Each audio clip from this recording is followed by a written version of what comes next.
بسم اللہ الرحمن الرحیم۔ یہ ایک بہت ہی پیاری پوسٹ بہت ہی پیارے دوست نے بھیجی ہے۔ اللہ تعالیٰ انہیں خوش رکھے اور یہ ساری خوبیاں ان کے اندر پیدا کرے جو مومنوں میں ہوتی ہیں، اور ایسے لوگ خاص کر جن سے اللہ محبت کرتا ہے۔ اس کا ذکر کیا ہے اللہ تعالیٰ نے قرآن میں، اور ایک بہت ہی پیاری دعا ہے، اس کا مفہوم بتا رہا ہوں۔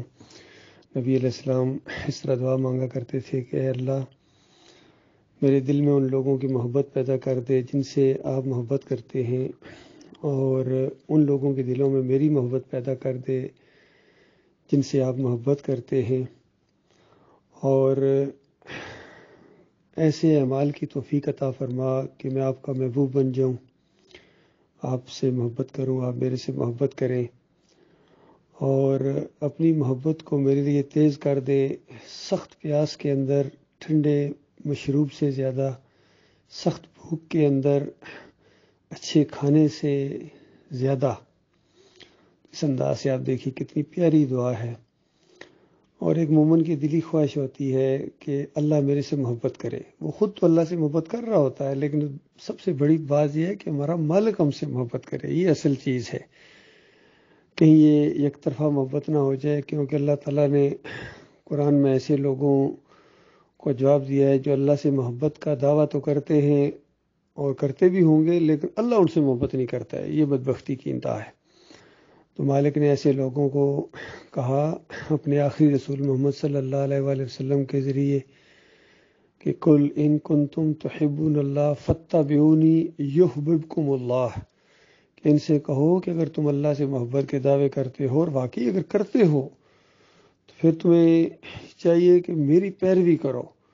جب میری پیروی کرو گے، یعنی میرے طریقے کے مطابق زندگی بسر کرو، اپنی آنکھوں سے دیکھو کہ کس طرح میں اللہ کا بندہ ہوں، اور اللہ کی بندگی کا کس قدر میرے اندر شوق ہے، اور میں اللہ کے علاوہ کسی اور کی فرمانبرداری نہیں کرتا ہوں، میں کسی اور کی بندگی نہیں کرتا ہوں، میں کسی اور سے ڈرتا نہیں ہوں، میں کسی اور کی خوشامد نہیں کرتا ہوں، کسی اور پر بھروسہ اور توکل نہیں رکھتا ہوں۔ مشکل اور مصیبت میں میں صرف اللہ کو پکارتا ہوں۔ قل انما ادعو ربی ولا اشرک بہ احدا، کہ میں کسی اور کو نہیں پکارتا ہوں۔ اور تم جھوٹے محبت کے دعوے دار ہو، تم کہتے ہو ہم اللہ سے محبت کرتے ہیں، اور پھر پکارتے ہو اللہ کے نیک بندوں کو کہ شاید اس طرح اللہ خوش ہوتا ہے، یا ابراہیم اگسنی یا اسماعیل اگسنی کہتے ہو، لات منات حبل کو پکارتے ہو، اور سمجھو اللہ اس سے خوش ہوتا ہے، اور یہ جو اللہ کے نیک بندے گزرے یہ بھی خوش ہوتے ہوں گے۔ ہرگز نہیں، ہرگز نہیں۔ یہ بہت بڑا فراڈ کیا ہے تمہارے ساتھ ابلیس نے، بہت بڑا فراڈیے نے فراڈ کیا ہے تمہارے ساتھ، اور تمہارا مالک تمہیں بتا رہا ہے کہ کل قیامت کے دن جب تمہارے اعمال کھلے ہوئے ہوں گے، اور وہ جو نیک لوگ گزرے ہیں وہ تمہارے ان اعمال کو دیکھیں گے کہ تم اللہ کو چھوڑ کر ان کی بندگی کیا کرتے تھے، ان کی نظر و نیاز کرتے تھے، ان کے رکوع اور سجدے ثابت کرتے تھے، ان کے واسطے وسیلے دیتے تھے، تو وہ حیران ہو جائیں گے اور تمہارے دشمن بن جائیں گے۔ تمہاری اس پوجا پاٹ کار پکاروں کا، نظر و نیازوں کا بالکل شدت کے ساتھ انکار کر کے تمہیں کافر قرار دیں گے۔ بتاؤ اس وقت تمہارے اوپر کیا بیتے گی۔ تو طرح طرح سے سمجھایا اللہ تعالیٰ نے اس کتاب کے اندر۔ یہاں فرمایا اس پوسٹ کے اندر کہ اللہ تعالیٰ واللہ ولی المومنین، اللہ مومنوں کا دوست ہے۔ سورہ آل عمران، مومنوں کا دوست ہے، یعنی وہ مومن جو اللہ کو مانتے ہیں، اللہ کی باتوں کو مانتے ہیں، اللہ کے ساتھ شرک نہیں کرتے ہیں، ان کی بات ہو رہی ہے۔ باقی اپنا نام مومن رکھنے سے کچھ نہیں ہوتا ہے۔ ہمارے ہاں ایک فرقہ پایا جاتا ہے، اس نے تو نام ہی اپنا مومن رکھ لیا ہے، تو ان کا دین کا مزاج بالکل مختلف ہے، ان کا کلمہ مختلف ہو گیا، ان کی صلاۃ مختلف، ان کی اذان مختلف، اور سب کچھ انہوں نے بدلی کر دیا۔ یہ رافضیوں نے، شیعوں نے خاص کر اپنے آپ کو مومن کہتے ہیں۔ پھر فرمایا فَإِنَّ اللَّهَ يُحِبُّ الْمُتَّقِينَ، اللہ تعالیٰ تقوی والوں کو بہت ہی زیادہ دوست رکھتا ہے، بہت تقوی والوں کو۔ تقوی یعنی اللہ سے ڈر کر زندگی بسر کرنا، یعنی یہ خوف ہر وقت رہنا کہیں ہمارا مالک اور خالق ہم سے ناراض نہ ہو جائے۔ اور تقوی کا مجموعہ ہے یہ سورۃ العصر۔ یہ چار چیزیں جب تک نہیں آتے ہیں تقوی سوال ہی پیدا نہیں ہوتا ہے۔ اور اس میں پہلی چیز ایمان خالص ہے کہ اللہ اکیلا معبود ہے، اس کے ساتھ کوئی شریک نہیں ہے، الہکم الہ واحد۔ اگر بال برابر اس کے اندر شرک آ گیا، جس طرح یہ سارے مسلک پرست شرک کے اندر مبتلا ہو گئے، بریلوی ہوں، دیوبندی ہوں، اہل حدیث ہوں، سلفی، سارے یہ محمد حنیف کے یہ ٹولہ، سارے سب کے اندر شرک کہیں نہ کہیں آ گیا، کسی میں زیادہ کسی میں کم۔ تو اگر شرک آ گیا پھر تو ایمان ہی نہیں ہے، تو تقویٰ تو سوال ہی پیدا نہیں ہوتا ہے۔ تو لہٰذا تقویٰ کے لیے ایمان خالص شرط ہے، فرقوں سے بیزاری شرط ہے، یکسو ہونا شرط ہے، اور پھر اس کے بعد پھر عمل صالح جتنے بھی ہیں، صلاۃ ہے، صوم ہے، زکوٰۃ ہے، حج عمرہ ہے، والدین کی خدمت ہے، پڑوسیوں کے حقوق ہیں، گھر والوں سے اچھا معاملہ کرنا ہے، اور جتنے نیک اعمال ہیں یہ ایمان کے بعد۔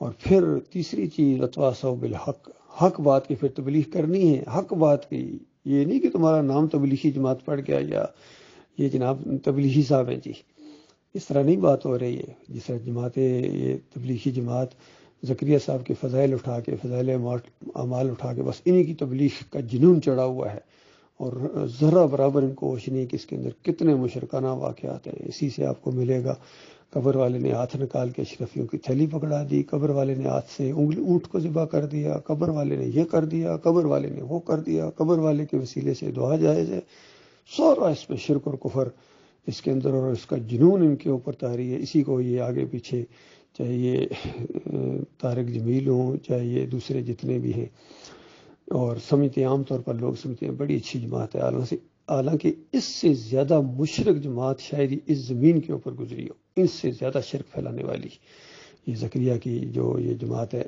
فضائل اعمال لے کے اور فضائل یہ صدقات اور یہ جو لے کے گھومتی ہے، رائے ونڈ میں جن کا مرکز ہے، اور انڈیا میں بھی ہے، اور ہر جگہ یہ پھیلے ہوئے ہیں مشرک۔ تو یہ جو ہے یہ وتواصوا بالحق نہیں کرتے ہیں، یہ اپنے مولوی اور اپنے مسلک کی تبلیغ کرتے ہیں، اور اس راستے میں جو ان کو تکلیفیں آتی ہیں سمجھتے ہیں ہم اللہ کے راستے میں تکلیفیں ہیں۔ نہ نہ نہ نہ نہ، حق بات کی تبلیغ کرو گے تو پھر جو تکلیفیں آئیں گی، پھر رشتہ دار مخالف ہو جائیں، علاقے والے علاقے سے نکالنے کی کوشش کریں، یا کوئی ادارہ آپ کو نکال دے، جس طرح مجھے وہاں فوج سے بھی اسی وجہ سے نکال دیا گیا۔ پھر اپنے علاقے میں ہمارے اہلیان چکری وکیلا نے ہمارے خلاف کیس کیا، جیل میں رکھا، ڈالا جیل 2.25 مہینے، اور پھر بالکل سوشل بائیکاٹ کر دیتے۔ کوئی پرواہ نہ کرو ان کی، صبر کرو، صبر کے ساتھ جمے رہو، اور یہ معاملہ ہے۔ ایسے لوگوں کو اللہ تعالیٰ پسند کرتا ہے، یہ تقویٰ والے لوگ ہیں، اور ان کی اللہ کے ہاں قدر و قیمت ہے، اور ان کی زندگی جو ہے وہ ایمان کی زندگی ہے۔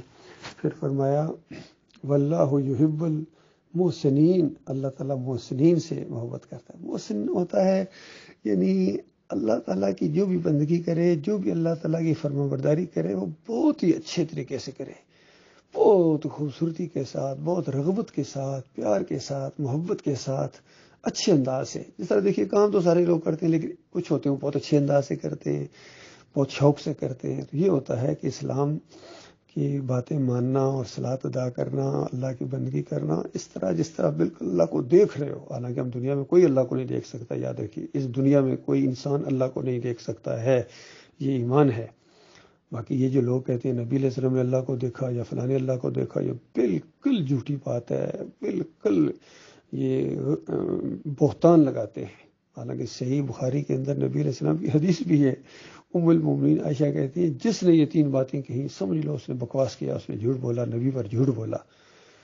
جس نے یہ کہا کہ نبی علیہ السلام نے اللہ کو دیکھا، اس نے بہت بڑا جھوٹ بولا، کیونکہ اللہ کہتا ہے کہ نگاہیں اس کو دیکھ نہیں سکتی ہیں، اور وہ نگاہوں کو دیکھ رکھتا ہے۔ لا تدرک الابصار وہو یدرک الابصار، اس طریقے سے آیت پڑھی قرآن کی۔ اور پھر جس نے یہ کہا کہ نبی علیہ السلام غیب جانتے تھے، وہ بہت بڑا جھوٹا ہے، کیونکہ اللہ تعالیٰ کہتا ہے کہ کوئی نفس نہیں جانتا کل کیا ہونے والا، اور کل وہ کیا کمائی کرے گا، کوئی نفس نہیں جانتا ہے، اور اس کوئی کے اندر سارے شامل ہیں، سارے انبیاء شامل ہیں۔ پھر تیسری بات یہ ہے کہ اگر کسی نے یہ کہا کہ نبی علیہ السلام نے کوئی بات، دینی بات، کوئی بال برابر بات چھپائی ہے، تو اس نے اللہ پر جھوٹ بولا، اللہ کے نبی پر جھوٹ بولا، کیونکہ اللہ نے گواہی دی ہے کہ نبی نے دین کے اوپر پوری طرح عمل کیا ہے۔ نبی علیہ السلام نے اللہ کی گواہی اس کے اوپر کہ اللہ گواہ رہنا میں نے سب کچھ پہنچا دیا ہے۔ تو اس طریقے سے یعنی اس طریقے سے اللہ کی بندگی کی جائے کہ بہت ہی زیادہ شوق کے ساتھ. یہ ہوتا ہے محسن، اللہ ان کو پسند کرتا ہے. فرمایا واللہ یحب الصابرین، اس کی تشریح میں کر چکا ہوں. صبر کرنے والوں سے یقین کیجیے، اگر جنت کی قیمت کوئی ایک لفظ میں پوچھنا چاہتا ہے تو وہ صبر ہے. مومن کی زندگی پوری کی پوری صبر کی ہوتی ہے. جس اینگل سے بھی اللہ تعالیٰ اس کو آزمائے، بیماری ہو، تنگ دستی ہو، اموات ہوں گھر کے اندر، خوف و ہراس کی کیفیت ہو، ہر حالت میں بشر صابرین، اللہ تعالیٰ کہتا ہے صبر کرنے والوں کو بشارت دے دو. الذین اذا اصابتهم مصیبت قالوا انا للہ و انا الیہ راجعون. جب ان کے اوپر کبھی مشکل مصیبت آتی ہے تو یہ کہتے ہیں ہم اللہ ہی کے ہیں اور ہم اللہ ہی کی طرف لوٹ کر جانے والے ہیں. اور ہمارے یہ مسلمان کیا کہتے ہیں مشکل میں؟ یا علی مدد، یا رسول اللہ مدد. اور مشرکین مکہ یا ابراہیم اغثنی، یا لات بابا، یا منات بابا. تو یہ ہوتا ہے فرق مومن میں اور مشرک میں. پھر فرمایا ان اللہ یحب المتوکلین، اللہ تعالیٰ توکل کرنے والوں کو، بھروسہ کرنے والوں کو پسند کرتا ہے. یعنی یہ مومن جو ہوتے ہیں اللہ کے جو محبوب بنتے ہوتے ہیں، یہ تعویذ گنڈے ٹونے ٹوٹکے یہ نہیں کہ ذرا سے کسی نے وہ جادو کر دیا ہے، کسی نے وہ کر دیا ہے، یہ کالی بلی گزر گئی تھی، یہ منگل والا دن آج یہ کام نہیں کرنا، اس طرح کی باتیں مومن نہیں کرتے ہیں، بلکہ ہر حال میں اللہ کے اوپر توکل کرتے ہیں. اللہ ان کو پسند کرتا ہے. فرمایا ان اللہ یحب المقسطین، اور اللہ تعالیٰ انصاف کرنے والوں کو پسند کرتا ہے. یہ بہت بڑی بات ہے. اللہ تعالیٰ خود بھی انصاف کرنے والا ہے اور انصاف کرنے والوں کو پسند کرتا ہے. اور آج پوری دنیا میں جتنا یہ شور و شرابہ ہے، جتنی یہ دہشت گردی، جتنی یہ ٹیررسٹ یہ تحریکیں ہیں، ٹیرر بن گئے لوگ، یہ کس وجہ سے ہیں؟ کیونکہ ان لوگوں کے ساتھ انصاف نہیں ہوا ہے. خاص کر جن لوگوں کے پاس دولت آئی ہے یا ان کے پاس کوئی اقتدار آیا ہے، انہوں نے انصاف نہیں کیا ہے. تو ظاہری بات ہے جو کمزور انسان ہوتے ہیں جب بے بس ہو جاتے ہیں تو پھر وہ جو تنگ آمد بھی جنگ آمد، تنگ آ کے پھر وہ خود کچھ دھماکے کرتے ہیں اور وہ کچھ نہیں کر سکتے، پھر یہ کام کرتے ہیں. یہ کام کیا ہے خاص کر یہودیوں نے، جو پوری دنیا میں آج ایک جال بچھا رکھا ہے. تو یہ بس ان کے اپنے جب کوئی نہ کوئی ہوتا ہے تو اس کا یہ انصاف کرتے ہیں، دوسروں کا انصاف نہیں کرتے ہیں. اور جو ان کی پالیسیوں کے خلاف کچھ اگر معاملہ ہو، کسی چھوٹی سی اسٹیٹ کے اوپر اگر حملہ ہو جائے تو پھر یہ سارے حرکت میں آ جاتے ہیں. لیکن اگر ایسی کوئی اسٹیٹ ہو جس کو یہ پسند نہیں کرتے ہیں تو پھر وہ 70 سال سے جناب ان کا معاملہ اقوام متحدہ میں لٹکا رہتا ہے. تو بڑی حیرت کی بات ہے، یہ مسلمان ان اقوام متحدہ کی طرف دیکھتے ہیں، حالانکہ برسوں سے وہ ان کو لوٹ رہے ہیں، ان کے ساتھ فراڈ کر رہے ہیں، ان کے ساتھ ظلم اور زیادتیاں کر رہے ہیں، پھر بھی ان کے خلاف نہیں بولتے. جب اقوام متحدہ یہ الکفر ملت واحدہ ہے، اس کا نام رکھو الکفر ملت واحدہ، یہ ساری اقوام متحدہ ہے. یہ سارے بدماش یہ گٹھے ہوئے ہیں اور انہی کی وجہ سے یہ سارے معاملات ہیں. ابھی دیکھیں یوکرین کے اوپر حملہ ہوا، چونکہ وہاں ان کے یہودی ہیں اور عیسائی ہیں. یہودی اس کا وہ صدر ہے، عیسائی اس کی آبادی ہے. کس طرح سارے حرکت میں آ گئے ہیں. باقی کشمیر میں کیا ہو رہا ہے، فلسطین میں کیا ہو رہا ہے، چچینیا میں سے پہلے کیا ہوا ہے، اس وقت ان کی کوئی وہ حقوق انسانی کی جو کوئی تنظیم ہے وہ نہیں اٹھی ہے صحیح طریقے سے. تو یہ ہے اصل میں مسئلہ. پھر اپنے ملک کا نام دیکھ لو، ہمارے اپنے ملک میں پاکستان میں کہاں انصاف ہوتا ہے؟ ذرا برابر کوئی انصاف نہیں ہوتا ہے، کسی محکمے میں کوئی انصاف نہیں ہے. میں خود اپنی بات کرتا ہوں، میں آرمی میں 7 پنجاب ریجمنٹ میں تھا، کوئی انصاف نہیں ہوا ہے وہاں. میں نے صرف توحید کی بات کی ہے، اللہ کی بات کی ہے کہ دیکھو یہ یا علی مدد کا نعرہ نہ لگاؤ، یہ شرک ہے، بہت بڑا انکار ہے اللہ کا. تو اس کے بعد کیس بنا کے اور جناب یہ آؤٹ کر دیا. کوئی انصاف ہوا ہے؟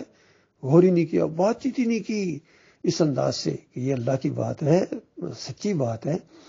پھر اسی طرح عدالتوں کا جو نظام ہے ہمارا سب سے بہترین نظام بن گیا ہے. بڑے بڑے چیف جسٹس جب اس طرح کرے، چیف جسٹس کس طرح لوگوں سے پیسے وہ اکٹھے کر کے وہ ڈیم کے نام سے اور پھر کہاں سے کہاں وہ چلا گیا.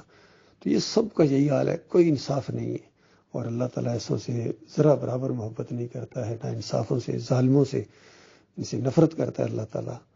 اور اللہ تعالیٰ کرتا ہے محبت انصاف کرنے والوں سے. اور انصاف کی حکومت قائم ہوتی ہے مومنوں کے ذریعے. اور اللہ تعالیٰ سے جو ڈرنے والے ہیں صحیح معنوں میں، اللہ کا لاکھ لاکھ شکر ہے. یہ ساری چیزیں جب سامنے آئیں تو ہم نے شرک اور کفر سے بالکل بیزاری کا اعلان کر دیا. ہمارا کوئی شرک سے کوئی تعلق نہیں، اور شرک جو پھیلانے والے یہ سارے کے سارے طاغوت ہیں، ان کی بلکہ نشاندہی کی ہے ہمارے استاد محترم ڈاکٹر مسعود الدین عثمانی رحمۃ اللہ علیہ نے ایمان خالص کے اول کے اندر اور کس دوم کے اندر ان سب کی لسٹ جاری گویا کر دی. ان سارے صوفیوں اوپر سے لے کے ابن عربی اور نیچے عبد القادر جیلانی، محی الدین چشتی، علی اجویری، مجدد الفسانی، اور سارے سب کا پوسٹ مارٹم کیا ہے. پھر یہ مودودی اور اعلیٰ حضرت اور ابو الاعلیٰ اور یہ سارے کے سارے اہل حدیثوں کے جتنے بڑے ہیں. اصل میں ان سب نے انصاف نہیں کیا ہے اللہ کے معاملے میں. انہوں نے اپنے کاربرین کا ساتھ دیا. شرک سب سے بڑی ناانصافی ہے، یقین کریں، ظلم ہے، زیادتی ہے. یہ سب کچھ انہوں نے کیا ہے. تو یہ دوبارہ انشاءاللہ جب کبھی معاملہ ہوگا، کوئی جماعت بنے گی انصاف کرنے والی. پھر دیکھیے یہ جو مومنوں کی ایک جماعت اٹھی تھی، اس کے جو امیر محمد حنیف صاحب تھے، سب سے زیادہ ظالمانہ فیصلہ انہوں نے کیا ہے. جب ان کے شرک اور کفر کے اوپر انگلی رکھی گئی، ان کو احساس دلایا گیا، تو بجائے اس کے کہ اس پر گفتگو کرتے بیٹھ کے شورا کے اندر، انہوں نے یک طرفہ فیصلہ کر دیا کہ باغی ہے، انتشاری ہے، ارشد کرملائی، نکالو اس کو جماعت سے، خبردار اس سے بات نہ کرنا. تو یہ ہوتا ہے ظلم اور زیادتی اور ناانصاف. تو اللہ تعالیٰ ایسے ظالموں سے بالکل محبت نہیں کرتا ہے. یہ مختصر بات تھی میرے پیارے بھائیوں میں. یہ پوسٹ مجھے بہت ہی اچھی لگی. یہی پورے قرآن کا نچوڑ ہے کہ یہ جو خوبیاں مومنوں کے اللہ تعالیٰ بیان کی جاتی ہیں، یہ اس وجہ سے کی جاتی ہیں کہ میرے بندو، اللہ فرماتا ہے اس طرح بننے کی کوشش کرو، اس طرح بننے کی کوشش کرو، دیکھنا پھر تمہارا مالک اور خالق تم سے محبت کرے گا. یحببکم اللہ، وہ اللہ پھر تم سے محبت کرے گا. اور دیکھو اگر یہ انداز اختیار نہیں کرو گے، نبی کی پیروی نہیں کرو گے. آج نبی کی پیروی کرنے کی بجائے انہوں نے نبی کی پوجا شروع کر دی. اگر آپ طارق القادری کی کیسٹیں سنیں، خادم رضوی کے بیانات سنیں، اور طارق جمیل کے، تقی عثمانی کے، رفیع عثمانی کی تشریح، اور ان سب کی جتنی یہ وہ کیا نام ہے تفسیریں ہیں، مشرکانہ تفسیریں، جس میں اب یہ دعوت القرآن بھی شامل ہو گئی محمد حنیف کی، تو انہوں نے نبیوں کی پوجا کرنی شروع کر دی، نبیوں کے سجدے ثابت کرنے شروع کر دیے. نبی کی پوجا کرتے ہیں. وہ ظالموں، نبی کی پوجا نہیں کرنی ہے، انبیاء کے طریقے پر چلنا ہے. اہدنا الصراط المستقیم صراط الذین انعمت علیہم. ہر صلات کے اندر دعا مانگتے ہیں. کتنی مرتبہ اللہ نے کیسا پروگرام بنایا ہمارے لیے اس ایمان خالص کے اوپر قائم رہنے کے لیے، کہ بار بار اللہ تعالیٰ سے ہم کہاں گیا اللہ ہمیں نیک لوگوں کے راستے پر چلا، نیک لوگوں کے راستے پر چلا. تو یہ انبیاء کی سب سے بڑی جو سنت ہے، یہ توحید کا ماننا، پھر اس کے اوپر جم جانا، پھر اسی توحید کی تبلیغ کرنا. یہ انبیاء کا طریقہ ہے. یہ سیدھا راستہ ہے، یہ جنت کا راستہ ہے، ایمان کا راستہ ہے. اور اس کے علاوہ سارے گمراہی کے راستے ہیں، دلدل کے راستے ہیں، ذلت کے راستے ہیں، اور بیوقوفی کے راستے ہیں. تو اس پر نہیں چلنا ہے میرے بھائیو. چند دنوں کا معاملہ ہے، بڑے بڑے لوگ آئے، بڑے بڑے امیر، بڑے بڑے سیٹھ، بڑے بڑے دولت والے قارون، اور یہ سارے اسی راستے پر یہ چل پڑے ہیں. بل گیٹ اور یہ سارے کدھر جائیں گے؟ چند دنوں کا معاملہ ہے، اس کے دن مارے جائیں گے. انبیاء کا راستہ اختیار کرو، خاص کر آخری نبی محمد صلی اللہ علیہ وآلہ وسلم کا راستہ آپ اختیار کریں گے. صحابہ کرام نے جس طرح اختیار کیا تھا، اس کے بعد اللہ کی محبت آئے گی آپ کے لیے. اللہ تعالیٰ آپ کو عزت دے گا دنیا کے اندر. وانتم الاعلون ان کنتم مومنین. تم سربلند رہو گے اگر تم مومن بن جاؤ، ماننے والے بنو، نبی علیہ السلام کے پیچھے چلو. وہ ہمارے قائد اعظم ہے. یہ محمد علی جناح ہمارے لیے قائد اعظم نہیں ہے. ہمارے لیے محمد صلی اللہ علیہ وسلم کی زندگی، ان کے اقوال، ان کی باتیں، ان کی تقریریں، یہ شوق ہونا چاہیے. جو ہمارے آئیڈیل ہوں اور ان کی سنت اپناتے ہوئے خوشی محسوس ہو دل کی پوری گہرائی کے ساتھ. یہ نہیں کہ داڑھی رکھتے ہوئے بھی شرم محسوس ہو، اور اگر توحید کی دعوت دیتے ہوئے کوئی دھکا دے دے، گالی دے دے، یا پرچے کٹ جائیں گے. ان چیزوں کا خیال رکھیں گے تو پھر آپ محمد صلی اللہ علیہ وسلم کے طریقے پر نہیں ہے. محمد صلی اللہ علیہ وسلم کا طریقہ ایک ہی ہے کہ جم جاؤ، ایک ہاتھ پر سورج رکھ دو، ایک پر چاند رکھ دو، پھر بھی میں جھکنے والا نہیں ہوں، میں ڈرنے والا نہیں ہوں، میں پیچھے ہٹنے والا نہیں ہوں. یہ انداز ہونا چاہیے. یا یہ دین غلبہ پکڑے گا یا میری جان جائے گی. اور بڑی خوشی کے ساتھ اس راستے میں، اللہ کے راستے میں شہادت کی شوق سے دعائیں، رو رو کے آنسو نکلیں. اس طرح اپنے مالک اور خالق کو پکارو، آنسو نکل آئیں کہ میرے مالک تجھے اپنی عزت کا واسطہ کہ مجھے اپنے راستے میں شہید کر دے. یہ اتنا بڑا درجہ ہے. اور شہید جو اللہ کے دین کو غالب کرنے کے لیے، اللہ کی توحید کو بیان کرتا ہے، وہ مارا جائے، وہ شہید ہوتا ہے. یہ نہیں کہ نعرہ حیدری لگا کے آپ نے ان لوگوں پر حملہ کر دیا اور مارے گئے تو شہید ہو گئے. آپ پھر فرقے کے راستے میں شہید ہیں. آپ ملک کے راستے میں شہید ہو سکتے ہیں، آپ اپنی قوم کے راستے کے شہید ہیں، لیکن آپ اللہ کے راستے کے شہید نہیں ہیں. ہاں، جب ہماری پوری فوج کا بھی ایمان عقیدہ اللہ کے دین کے مطابق ہوگا، شرک نہیں ہوگا، پھر معاملہ ہے. اور ابھی بھی جو بھی مومن جس بھی جگہ ہے، جو بھی ہے، ایمان کے اوپر یہ فیصلے ہونے والے ہیں. چاہے افغانستان میں کوئی شہید ہوا ہے، چاہے فلسطین میں، چاہے کشمیر میں، چاہے پاکستان میں، جہاں بھی کوئی شہید ہے، اگر وہ مومن نہیں ہے تو پوری دنیا کے پھول اس کی قبر کے اوپر چڑھا دو، پوری دنیا کے مفتی اس کو شہید کہہ دیں، وہ اللہ کے راستے کا شہید نہیں ہے۔ تو لہٰذا اللہ کے راستے کی شہید ہونے کے لیے ایمان ضروری ہے، ایمان خالص ضروری ہے۔ اللہ تعالیٰ غور و فکر کرنے کی توفیق عطا فرمائے۔